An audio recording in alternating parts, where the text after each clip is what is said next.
Jo Freunde, was geht ab? Ich hoffe, euch geht's gut. Ich darf euch offiziell mitteilen, dass Holy zwei neue Sorten dauerhaft in ihr Segment aufnehmen wird. Und zwar ab Montag, den 26. um 16 Uhr könnt ihr das Ganze online bestellen. Link findet ihr unten in der Videobeschreibung bzw. in den Kommentaren angepinnt.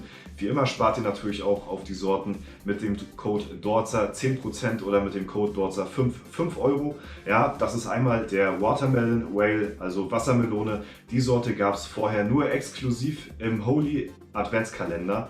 Und jetzt ist sie auch offiziell für jeden erhältlich. Kann man kaufen. Eine sehr geile, sehr fruchtige Sorte. Perfekt für den kommenden Sommer. Kann man sich auf jeden Fall gönnen.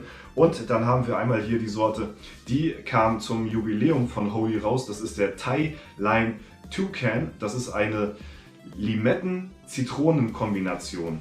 Schmeckt sehr, sehr, sehr genial. Eine leichte, angenehme Säure drin, auch sehr erfrischend. Beides Sorten, die für den Sommer genial sind. Und falls ihr die großen Tubes nicht direkt kaufen wollt, sondern erstmal ausprobieren wollt, ob das überhaupt der Fall für euch ist, dann empfehle ich euch auf jeden Fall so eine Holy Probierpaketsorte zu bestellen. Da bezahlt ihr natürlich nur einen Bruchteil des Preises. Habt da 10 Portionen drin und dann könnt ihr euch erstmal so ein bisschen durchprobieren, ob die Sorte überhaupt was für euch ist. Und dann könnt ihr immer noch entscheiden, ob ihr so eine große Tube kauft, wo bis zu 50 Portionen drin sind. Für den Preis auf jeden Fall kann man dazu, denke ich mal, nichts sagen. Probiert euch aus. Ansonsten die Probierstarterpakete für jeden, der neu bei Holy ist, kann man auch sehr gerne mal ausprobieren. Da habt ihr viele verschiedene Energy-Sorten drin zum Starten, zum Ausprobieren. Für die Leute, die eine günstige Energy-Drink-Alternative ohne viel Bullshit und irgendwelchen künstlichen Aromen und Farbstoffen suchen.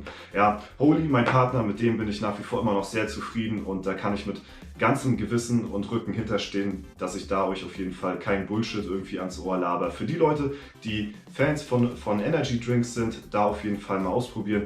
Wie gesagt, Link findet ihr unten in der Videobeschreibung oder in den Kommentaren und ich wünsche euch viel Spaß und ja, schreibt mir auf jeden Fall euer Feedback zu den Sorten, wie euch das Ganze schmeckt. So Freunde, wir losen noch ganz kurz bevor das Video losgeht den Gewinner vom letzten Gewinnspiel aus und ja, dazu befinden wir uns hier unter dem Gewinnspielvideo. 453 Kommentare, davon werden wir jetzt natürlich die doppelten gleich ausfiltern. Wir kopieren uns die URL, gehen wieder auf unsere YouTube Random Comment Picker Seite, fügen das Ganze hier ein, let's go. Und ja, die Duplikate werden hier wieder rausgefiltert, das heißt alle Leute, die doppelt dran teilnehmen, beziehungsweise mehrere Kommentare geschrieben haben, werden hier gefiltert.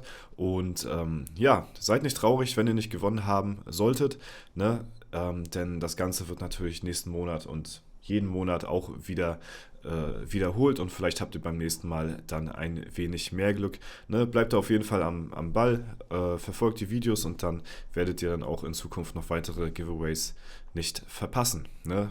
Okay, wir picken den Gewinner und gewonnen hat 3, 2, 1, let's go. Der Pascal Player 0012. EO10 wird interessant, mal schauen, wie es wird. Ja, mal schauen, was wird, ne? Und ja, herzlichen Glückwunsch an dich. Bitte melde dich bei mir auf ja, entweder Discord oder Instagram. Beide Links findest du unten dazu in der Videobeschreibung und dann werden wir noch eine kleine Überprüfung durchführen, dass du das halt auch wirklich bist. Und ja, dann herzlichen Glückwunsch an dich. Wie gesagt, alle anderen, seid nicht traurig. Beim nächsten Mal klappt es vielleicht. Und ja, jetzt wünsche ich euch viel Spaß mit dem Video.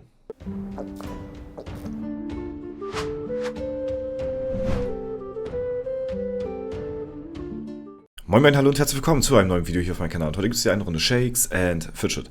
Wir befinden uns auf EU10, es sind die letzten Minuten von Tag 2 angebrochen. Wir haben es jetzt gerade 23:48 Uhr, wo ich das Video hier aufnehme. Und wir gucken uns gleich die Ehrenhalle an, wer da so alles oben ist. Ja, schöne Grüße gehen raus hier, ja, falls du das sehen solltest, an G-Usen. Ja, ich hatte hier eben gerade noch vor ein paar Minuten, ne, vor 3 Minuten besser gesagt, hatte ich hier noch ein paar Dungeons gelegt mit meinem Dämonenjäger so. Der hatte sich noch hier und da mal ein bisschen belebt. Jetzt nichts Besonderes, großartig so. Ne? Ich hatte noch mal ein bisschen an den Stein ein bisschen rumgewerkelt, hatte noch mal meine Waffe ausgetauscht und noch, glaube ich, 1, 2 Rüstungsteile, die mir dann halt, wie gesagt, ein bisschen mehr Rüstungswiderstand gegeben haben. Das hatte dann dazu geführt, dass ich noch ein paar Dungeons geschafft habe. Bin jetzt 39 und ja, werden jetzt noch gleich unsere restliche Alu durchzocken. Ich habe hier auch noch ein bisschen was zu tun. Ja, ich habe hier noch ein bisschen Alu auf jeden Fall auf der hohen Kante zu liegen. Das müssen wir definitiv auch gleich noch runterspielen. Wir haben jetzt nur noch 10 Minuten Zeit. Das wird jetzt tatsächlich relativ knapp werden. Das machen wir gleich mal. Aber wir gucken zuallererst mal ganz kurz in die Ehrenhalle rein, bevor wir jetzt mal uns gleich unserem eigenen Account widmen. Und dann schauen wir ja in 10 Minuten nochmal um 0 Uhr rein, wer hier so ja, alles mit am Start ist. Und zwar haben wir hier Mushrooms Paid in Bitcoin angegeben, Alter, mehr Flex geht ja wohl wirklich nicht. Wir haben hier Turor, der hier jetzt Stufe 225 ist, typisch Andy, mit 220 Bugged Plug and Play auf, ja, mit Stufe 200. GZ auf jeden Fall an euch. Das sind so die drei, die hier extrem ja, hoch mit dabei sind, vor allen Dingen Bud Plug and Play als Krieger, auch Stufe 200, ist wirklich extrem heftig. Wir haben hier Marshall, den ich heute Morgen im Video noch gesagt hatte, auf den muss man aufpassen, ja, ist hier jetzt momentan auch gerade wieder der höchste Berserker, also hat es sich auf jeden Fall bestätigt. Jungle Boy haben wir hier, den sehe ich gerade als höchsten Kundschafter, ja. Dann haben wir Assassine, haben wir hier den Raiden auf Stufe 109 und Raupi aber knapp dahinter auf 108. Ja, dann haben wir den Lukas als Necromancer hier auf Stufe 108, aber auch Vidi auf 108 mit Necromancer. Ja, dann haben wir als nächstes einen Druiden hier, der Mathe-Man auf 176. Und haben wir hier gerade noch einen Druiden irgendwo? Nee, gerade nicht, auf jeden Fall. Also es sind ein paar, die sich hier so ein bisschen tummeln. Ne? Es sind hauptsächlich die Dungeon-Klassen relativ weit oben, wie man hier sieht. Ne? Ich gucke mal noch mal ganz kurz, wo haben wir hier den ersten Battle Mage? Das würde mich mal persönlich noch interessieren, wo hier so die ersten Battle Mages am Start sind. Also, ja, sehe ich hier gerade nicht. Doch, hier ist jemand gerade. Daniel Clay, so mit X geschrieben, als Battle Mage auf 78 gerade hier. Muss man dazu sagen, ist aber auch die schwerste Klasse für die Dungeons pushen und so. Ne? Und dementsprechend da auf jeden Fall Props auch in die Richtung raus. Ich denke mal, das ist auch auf jeden Fall ein relativ hoher Pilzeinsatz, der da geflossen ist, weil die Battle Mages sind halt wirklich mit Abstand die schlechteste Dungeon-Klasse. Dementsprechend sind die halt auch nicht so hoch im Level. Ja, wir gucken gleich mal um 0 Uhr noch weiter rein in die Ehrenhalle und gucken uns mal, wir merken uns, ne, wer hier wie und wo stand auf den ersten Rängen. Ne? Wir haben hier einen Unterschied zwischen 5 Level, gerade zwischen Tura und typisch Andy. Das ist hier gerade so ein bisschen Zweikampf auf, ja, von den Demon Hunters her. Ansonsten der nächste Demon Hunter ist Hard Knorr, bisschen weiter abgeschlagen, war gestern noch gut mit dabei, heute ein bisschen Abstand verloren hier halt zu typisch Andy und Tura. Ja, hat er, ja, streamt das Ganze auch auf Twitch auf jeden Fall hier, der Andy. Und ja, Tura ist wirklich wild hier. Bitcoins angegeben. Gut. Aber wir werden jetzt erstmal reingehen. Wir haben es jetzt natürlich gerade Happy Hour. Und wir erreichen jetzt noch ganz schnell Stufe 40, würde ich sagen. Damit wir den nächsten Dungeon hier freischalten können. Das machen wir mal noch ganz fix. So, das haben wir geschafft. Und somit haben wir hier auch die Chance, den Schlüssel in einem Abenteuer zu finden. Werden mal gucken, dass wir den auch relativ zeitnah hier uns einverleiben. Da wir Happy Hour haben, spiele ich jetzt auch gerade mit Pilzen so ein bisschen. Warte mal, wir gehen mal auf XP. So, dann nehmen wir lieber die an. Weil Sanduhren zum Serverstart ist echt Mangelware, sag ich mal. Da haben wir nicht viele von und die sind extrem, extrem teuer. Schlüssel, wo bleibst du? Wo ist der Schlüssel? Hallo? Gibt's ja wohl nicht. Der lässt wieder so lange auf sich warten. Also auch das Video, wer das gestern gesehen hatte mit den Steinskips und so, das ist echt bodenlos verlaufen, das Ganze. So, da haben wir es. Let's go. Und wir gehen hier direkt rein. Wir lassen uns nicht lange lumpen und werden die nächsten Etagen klatschen. Wir haben es jetzt gerade 23:53 Uhr. Das heißt, wir haben noch ein paar Minuten Zeit und müssen aber jetzt auch zusehen, weil wir noch Alu haben. Glücksrad, Arena-Kämpfe ist noch alles offen. Ich habe noch nichts weiter hier gemacht auf dem Server. Sollte der jetzt noch liegen. Also was ich jetzt erstmal mache, ist ausgleichen. Ja, wir machen jetzt hier noch so ein bisschen 8, 9. Okay, wir stecken alles jetzt in die Gilde auch nochmal rein. So, weil das hat sie sich auf jeden Fall auch verdient, würde ich sagen, die Gilde. Denn wir haben hier ja auch sehr viel schon in unseren eigenen Account gesteckt. Da können wir auch mal ein bisschen für die Gilde, ja, ein bisschen investieren auf jeden Fall. Mal schauen, was wir heute noch so zusammenbekommen können. Und ja, ob wir hier vielleicht sogar noch einen Dungeon weiterkommen, hier ein paar Etagen. Müssen wir mal schauen. Was haben wir hier? 68er 1200 zu 920 und hier 1,3 zu 1 zu 1000 Ausdauer und Main-Attribut. Da ist der hier noch ein bisschen einfacher. Versuchen wir den mal zu schlagen. Wie gesagt, Waffen sind relativ neu. Gut, wir haben jetzt ein paar Level geschafft. Ne? Wir pushen noch ein ganz klein wenig. Jetzt noch nach einer perfekten Waffe zu suchen und da nochmal einen Edelstein reinzukriegen. Ihr seht hier, was ich schon wieder bekommen habe, ist wirklich... Das will ich mir gar nicht anschauen. Das ist es gar nicht wert hier. Ja, also wir können hier 1, 2 Skips machen, aber wir haben hier eine ganz gute Doppelattributwaffe. Die wäre ganz nice. Würde ich nehmen, aber ist kein Sockel drin, deswegen bringt uns das gerade jetzt mal nichts. Müssen wir schauen, ob wir das noch einigermaßen so hinkriegen.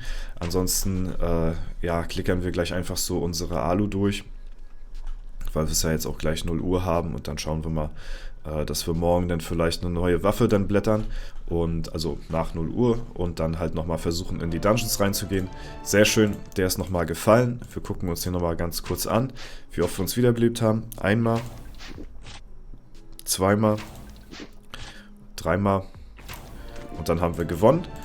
Schöne Sache und der nächste ist wieder ein Krieger, bringt uns aber ein Epic. Aber der ist schon relativ stark, 1300 zu 1000 Stat-Punkten. Was haben wir hier? 1200 zu 900. Der könnte nachher schon irgendwann mal bald fallen, denke ich mal. Und hier haben wir ja 1,3 zu 1000. War das hier. Also vielleicht der Gegner, der hier wahrscheinlich als nächstes gehen würde, ist der Endboss vom zweiten Dungeon. Bringt uns wieder ein garantiertes Epic. Wir haben es jetzt 56. Okay. Und da haben wir den Dungeon sogar noch abgeschlossen. Sehr schön. Schuhe, ungesockelt.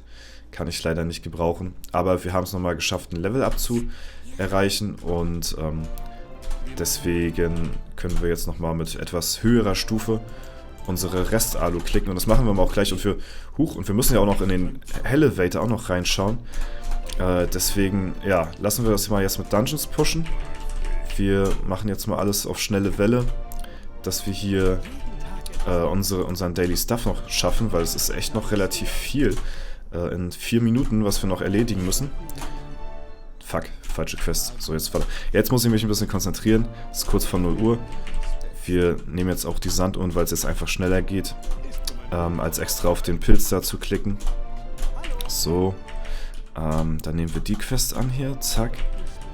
Und hier nehmen wir die. So, immer die mit den meisten Erfahrungspunkten in Verhältnis, würde ich sagen. Hier nehmen wir eine kurze.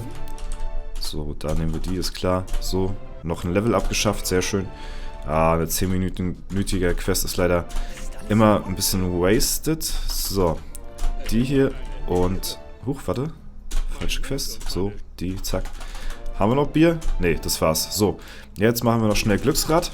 Ja, durchspammen. Wir haben es noch 3 Minuten Zeit. Sollten wir schaffen, denke ich mal. Gucken gleich mal noch, was wir zu erledigen haben. Wir haben 17.000 Gold, das ist sehr gut. Erstmal Lehrmeister auf 10 und Goldschatz auch auf 10, so.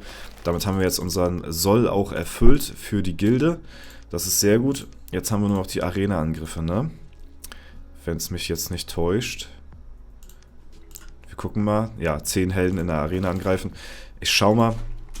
Na, ich verskill erstmal mein ganzes Gold hier, bevor ich die Arena-Angriffe mache. Verskillen wir schnell das Gold. Das kriegen wir noch hin. Wir haben es jetzt 0 Uhr 58 jetzt gerade auf der Uhr. Deswegen, ja, müssen wir ein bisschen zusehen. Wir machen den Rest einfach in Ausdauer. Wir halten gedrückt. Wir drücken durch hier. Und dann noch schnell Arena-Angriffe. Und dann schauen wir in die Ehrenhalle rein, was da jetzt so noch passiert ist. So, noch schnell die Ehrenhalle hier, die Arena-Kämpfe durchspammen. Dass wir hier auch unsere XP zusammenbekommen. Ich schaue nebenbei immer noch mal kurz auf die Uhr. Dass wir hier noch in der Zeit sind. So, ist immer noch 58. Das sind jetzt die letzten Aufgaben, dann haben wir hier alles erledigt. So, also das sollten wir, denke ich mal, hinkriegen. Wir sind ein bisschen zu hoch in der Ehrenhalle, denke ich mal, weil wir jetzt gerade unsere Alu gespielt haben. Deswegen kriegen wir jetzt gerade hier so aufs Gesicht reingeboxt. Es ist immer noch 58. Das ist die längste Minute der Welt. Holy shit. So. damit haben wir das auch erledigt. Achso, und Elevator noch schnell. Oh, fuck. So, noch schnell Elevator durchpreschen. Jetzt haben wir es 59, wir haben noch eine Minute Zeit für einen Elevator. Da noch so schnell hochkommen, wie es geht gerade hier. Morgen werden wir wieder 20 Etagen zurückgesetzt. Noch schnell hier unseren ganzen Stuff hier noch schnell erledigen. So, zack. Bis wir nicht mehr weiterkommen. Und dann schauen wir jetzt gleich mal um 0 Uhr rein, wer hier sich die ersten Plätze so teilt, ob da noch irgendwas passiert ist. Aber auf der Stufe passiert nicht mehr ganz so viel wie zum Beispiel gestern um 0 Uhr. Da ist ein bisschen mehr passiert, weil die Level ja noch ein bisschen, also noch nicht so weit auseinander lagen. So, und es bleibt, denke ich mal, dabei. Wir haben Tura auf 225, typisch Andy auf 220, but Plug and Play auf 220. Und wir haben es jetzt, wenn wir auf die Uhr schauen, jetzt 58, 59, 0 Uhr. Neuer Tag beginnt. Tag 3 ist angebrochen. Ja, die Leute haben jetzt wieder neue Alu. Keine Ahnung, ob es bei dem einen oder anderen vielleicht daran lag, ob noch hier oder da vielleicht noch ein Schlüssel gefunden werden muss. Beziehungsweise eigentlich nicht mehr, weil nachher ab hier dem Dungeon, da reicht es aus, wenn die vorherigen Dungeons besiegt worden sind. Ne? Schließe die Lichtwelt 1 bis 9 ab, ne? Schließe den Lichtwelt Dungeon 10 ab, hier dann die 11. Also hier kommst du dann halt nur weiter, wenn du den vorherigen Dungeon abgeschlossen hast. Das heißt, an den Schlüsseln mag es jetzt wohl nicht mehr großartig liegen, denke ich mal. Und ja, das ist der Zwischenstand von EU10. Und für die Leute, die auch immer fragen sollten, so, ey, wie schaffen die das eigentlich, dass die in 2 Tagen so ein hohes Level erreichen hier, ne, habe ich hier nochmal ganz kurz für die Leute halt immer nochmal die Version, die verschnellerte Version, und zwar in der Tipps und Tricks Playlist von mir ist das unterste Video von Stufe 1 bis Stufe 220 in 75 Minuten. Dort hatten wir an einem Stück in einem Stream, und das ist quasi der Zusammenschnitt davon, einen Account von Stufe 1 bis 220 in 75 Minuten gespielt, und das ist quasi die verschnellerte Version von dem, was jetzt gerade hier auf dem Serverstart passiert. In dem Video ist es zwar so, dass es auf einem alten Server in einer voll ausgebauten Gilde mit voll ausgebauter Ritterhalle passiert ist, aber im Prinzip ist erklärt in diesem Video es den gleichen Ablauf, nur halt eben verschnellert, so mit besseren Statpunkten, mit besseren Edelsteinen, so. Es ist alles natürlich zigfach geboostet, das ist kein Vergleich zu dem normalen Serverstart hier. Ne, das kann man nicht zu 100% vergleichen, aber es ist halt eben, es durchleuchtet halt eben, wieso der Durchlauf ist von Stufe 1 bis 220, was man so machen muss und was nötig ist, um halt eben diese Stufe zu erreichen. Nur, dass man sich auf, in diesem Video bezogen, etwas weniger und ein bisschen seltener halt eben neu umequippen muss. Man muss seltener nach Steine suchen, man muss seltener eine neue Waffe suchen und so, ne? Weil halt einen eben die Steine von der Ritterhalle aus so einer voll ausgebauten Gilde halt durchcarryen, so, ne? Aber der Ablauf ist im Prinzip ähnlich, weil immer wieder Leute fragen, und kann ich natürlich auch nachvollziehen. Alter, vor allen Dingen, wenn man neu in dem Spiel ist und man ist selbst nach Tag 2 irgendwie noch auf Stufe 20, 30 oder so, keine Ahnung, und man sieht hier die Leute, die hier oben am Start sind, da kann man natürlich auch nachvollziehen, dass die neu in dem Spiel sind, auch fragen, Alter, wie stellen die das denn bitte schön an? Ja, und da gehört natürlich auch ein Stück weit Wissen dazu, aber klar, natürlich auch das gewisse hier, ne, sag ich mal, das gehört natürlich auch mit dazu, also der Geldbeutel muss natürlich da auch mitspielen, ne, aber es ist nicht nur das Geld, wenn man jetzt irgendwie einen neuen Spieler 100.000 Pilze in die Hand drücken würde, der würde nach 2 Tagen nicht hier oben stehen, weil er gar nicht wissen müsste, was er da so machen soll. Man muss halt auf ganz viele verschiedene kleine Dinge achten, so. Und das ist erstmal der Zwischenstand von EU10 nach Tag 2. Wir werden das Ganze natürlich weiterhin mit verfolgen, wie sich die Leute hier die nächsten Tage so schlagen.